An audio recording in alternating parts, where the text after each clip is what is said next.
এই তো দেখেন সকাল সকাল উঠে গেটের বাইরে চলে আসলাম। আমাদের এখানে একটা পুকুর আছে, আর পুকুরের পাশে প্রচুর খেজুর গাছ, আর খেজুর গাছগুলো কাটছে। এই ওয়েদারটা আপনাদের সাথে শেয়ার করলাম।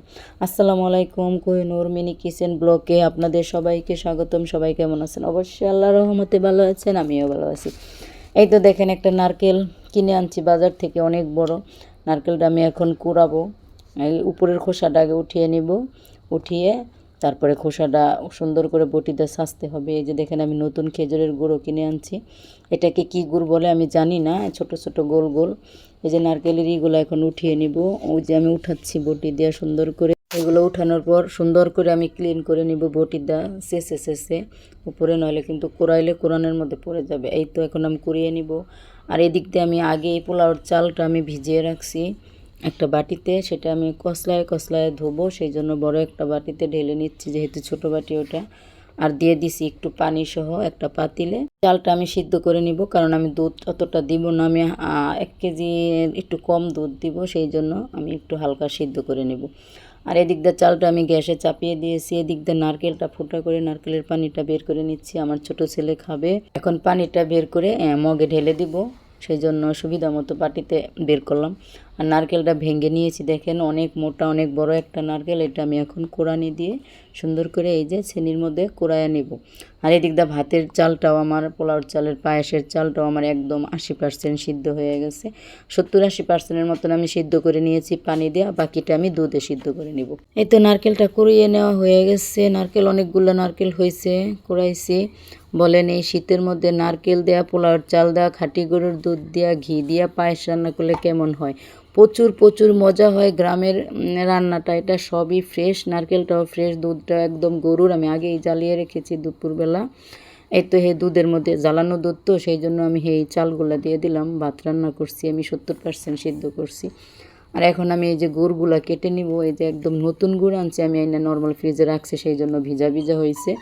গুড়গুলো আমি সুন্দর করে কেটে নিচ্ছি। এদিক দিয়ে চালটাও সুন্দর নাড়াচাড়া দিচ্ছি। চালটা কিন্তু আমার যতটা সিদ্ধ বাকি ছিল ওটা সিদ্ধ হয়ে যাচ্ছে, আবার আমার দুধটাও একটু ঘন হয়ে যাচ্ছে।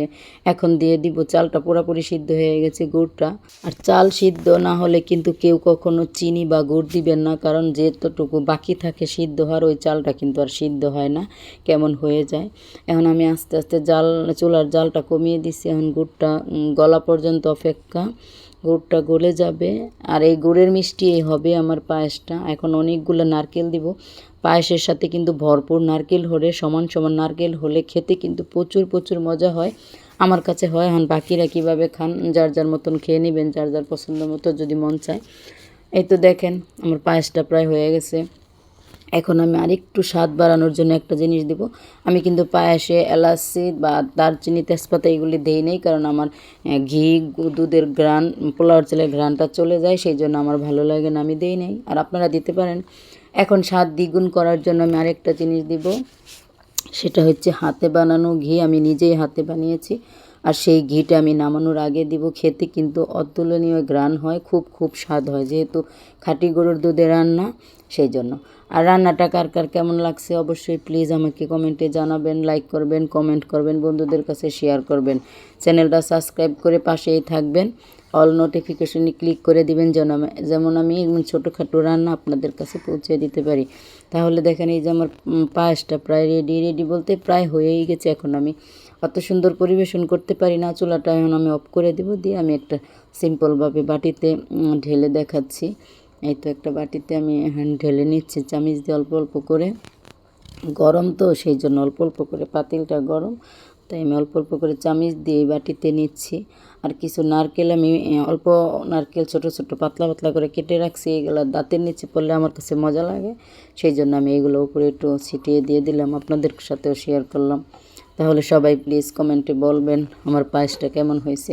আর যদি কারো খেতে ইচ্ছা করে তাহলে আমাকে বলবেন কমেন্টে, আমি প্লিজ নিয়ে যাব বা ফ্লেক্সিলোড করে চেষ্টা করব আপনাদের কাছে পাঠানোর জন্য। সবাই ভালো থাকবেন, সুস্থ থাকবেন, বেশি বেশি সাপোর্ট করবেন প্লিজ। আমি একটা নতুন চ্যানেল খুলছি, আমাকে একটু সাপোর্ট করেন সবাই। সবাই সবার পাশে থাকাই তো উচিত বলেন। আর একজন কিন্তু একা চলার জন্য কিছু করে না, সবাইকে নিয়ে চলার জন্যই করে। তাহলে আল্লাহ হাফেজ, আসসালামু আলাইকুম।